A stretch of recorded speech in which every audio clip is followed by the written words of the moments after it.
Pada 17 Agustus 1945 telah dicetuskan sebagai kemerdekaan Indonesia. Akan tetapi, para sekutu tidak menerima kemerdekaan Indonesia.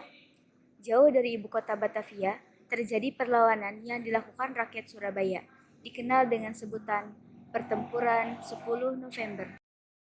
Tatkala kami meninggalkan tanah air pada tanggal 1 April yang lalu, kami menyerahkan keselamatan negara tanah air dan bangsa ini kepada seluruh rakyat Indonesia. Selama kami di luar negeri, kami memperhatikan benar-benar segala kejadian-kejadian di tanah air, dan kami memperhatikan pula segala perjuangan, segala sikap daripada rakyat Indonesia untuk mempertahankan keselamatan daripada tanah air dan bangsa ini. Di suatu desa, di pagi yang cerah, masyarakat dengan damai menjalankan aktivitas seperti biasa. Seger, mani rumangsa londoku anyem-anyem wae yo, opo arep pemerangan yo. Wis aja mikir elek. Ya alhamdulillah, londoki ora nyerang-nyerang dewe iso urip damai piye to. Nggih matur suwun mani.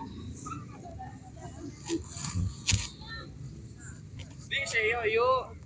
Muga-muga ndang laris dagangane. Yo matur suwun. Yo.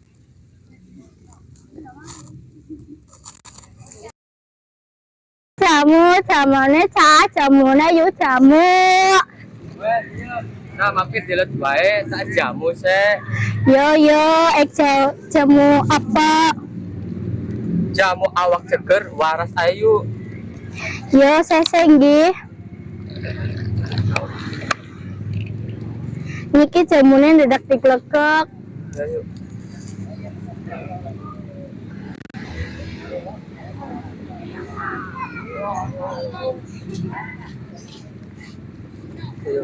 Nggih matur suwun.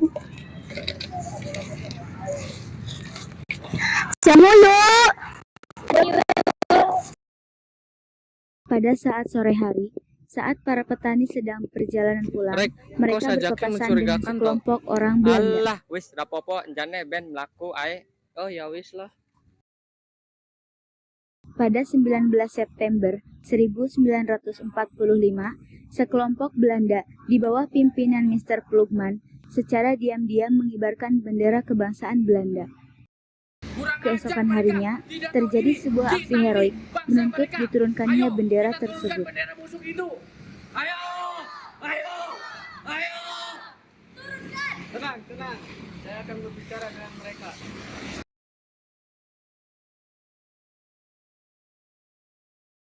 Sudirman, how are you? Silakan duduk. Ada apa you datang ke sini? Kami minta kalian agar menurunkan bendera itu sekarang juga. Haha, atas dasar apa you dapat memerintah saya? Presiden Soekarno telah memerintahkan saya. Bendera merah putih dikibarkan di wilayah Republik Indonesia. Tidak bisa, you harus tahu kalau kami tidak mengakui you punya negara. Dasar kau biadab!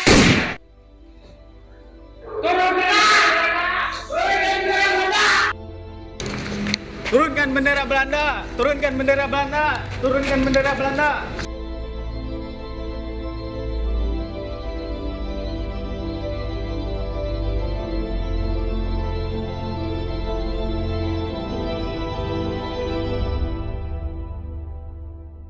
Merdeka! Ada yang merah putih. Hormat! Gerak!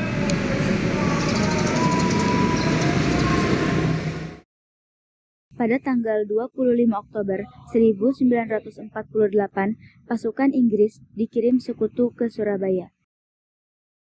Sampaikan kedatangan kami kepada Tuan Anda. Siap. Nuhun sewu, Gubernur. Ada pasukan Malabi di luar.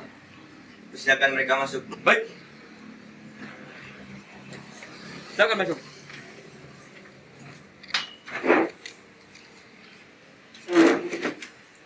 Hai Tuan Suryo, apa kabar? Baik, silakan duduk. Baik. Mari kita bicarakan kedatangan kami ke Surabaya. Baik. Mereka pun memulai perundingan dengan hangat. Kesepakatan berhasil diraih kedua pihak, Di antaranya, Inggris berjanji bahwa di antara mereka tidak terdapat angkatan perang Belanda.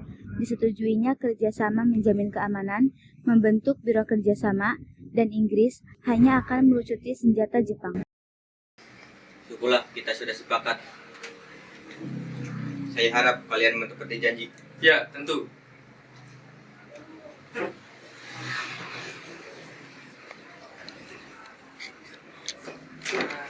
Dan keesokan harinya, perang pun tidak terhindarkan akibat Malabi melanggar janji.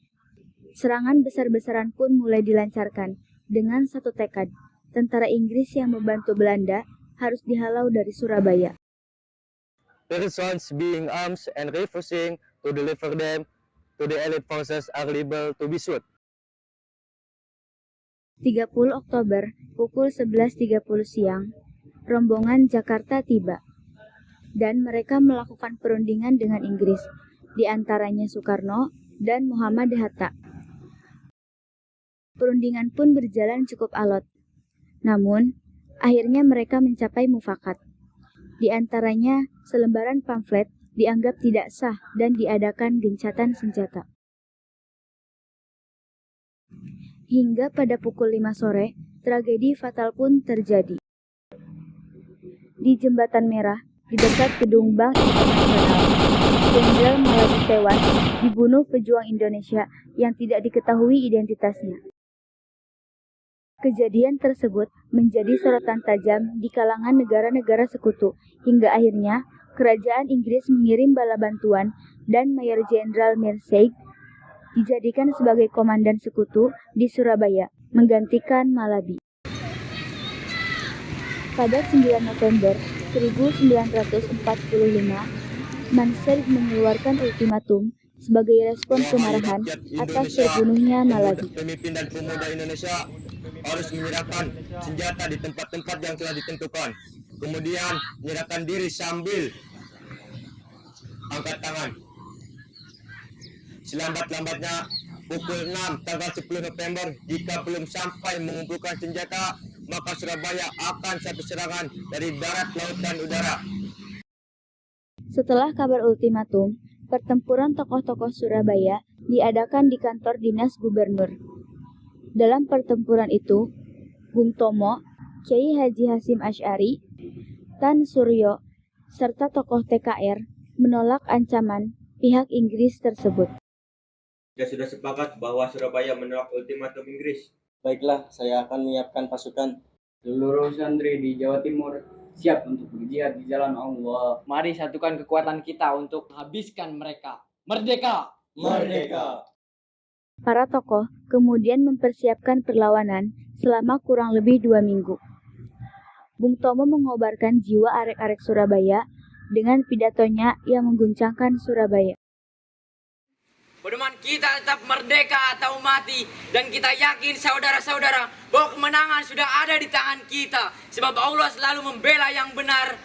Percayalah saudara-saudara, Tuhan akan melindungi kita sekalian. Allahu Akbar, Allahu Akbar, Allahu Akbar. Merdeka! Merdeka! Merdeka! Merdeka! Pada akhirnya, pecahlah pertempuran 10 November. Karena pihak Indonesia tidak menghiraukan ultimatum. Kami tidak akan menyerahkan senjata kepada kalian. Langkahi dulu darah yang berapi-api ini. Kurang ajar, mereka akan takut dalam 3 hari di tangan kita. Serang! Pada mulanya, rakyat Surabaya berhasil menekan sekutu. Namun, karena menghadapi senjata canggih, rakyat Surabaya pun kewalahan. Hingga pada akhirnya, Surabaya pun takluk dalam waktu 3 minggu. Pada tanggal 30 November 1945, sepanjang mata memandang, berkelimpahan mayat dari ribuan orang, terbujur kaku dan hangus. Sekutu harus membayar sangat mahal dalam menaklukkan Surabaya ini. Ratusan ribu orang menderita dan harus meninggalkan Surabaya.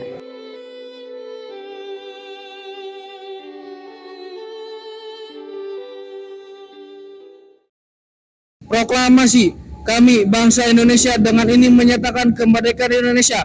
hal-hal yang mengenai pemindahan kekuasaan dan lain-lain diselenggarakan dengan cara seksama dan dalam tempo yang sesingkat-singkatnya.